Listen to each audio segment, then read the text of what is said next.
Hi! Kamusta ka mo tanan? Ang ngalan ko si Adrian. Mastoryahanin naman kita parte sa pahamot. Ini nga pahamot nga luyag ko istorya sa inyo subong tawag siya Lovely Cherie for Men and Women. Iyan ni siya ni Maison Alhambra. Pwede pa na laki, pwede pa babae, pwede para sa tanan. Kag tani, tanan nga pahamot amo na kung tulukot. Kag o de parfum ni siya, botang balon, isa ka braso kalayo bago ka masimutan. Ano ni siya klase nga pahamot? Bali, matamis nga cherry na amo na siya kung simutan.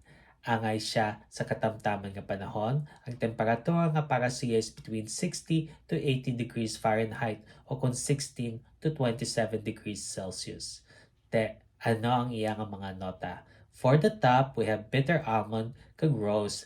Amo na ang bitter almond na matamis na sa nga dugorman kung simutan. Kag may rosas siya nga mahamot na. For the mid, we have cherry, black cherry, kag amber. Duha ka klase ka cherry. Kag amo na dayon ang masimutan mo sa sini nga pahamot pagka-spray mo pa lang. Cherry na ang masimutan mo. Kag may amber siya, pampainit. Kag for the base, we have tonka bean, toffee, kag pero balsam.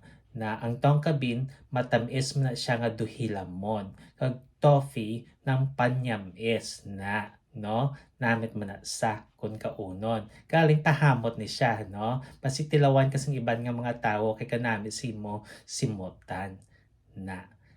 Kabay pa nga namian ka mo sining pahamot. Kag kung may iban pa ka mga pahamot nga luyag istorya sa akon, ibilin lang sa comment section. Sa naman, bye-bye.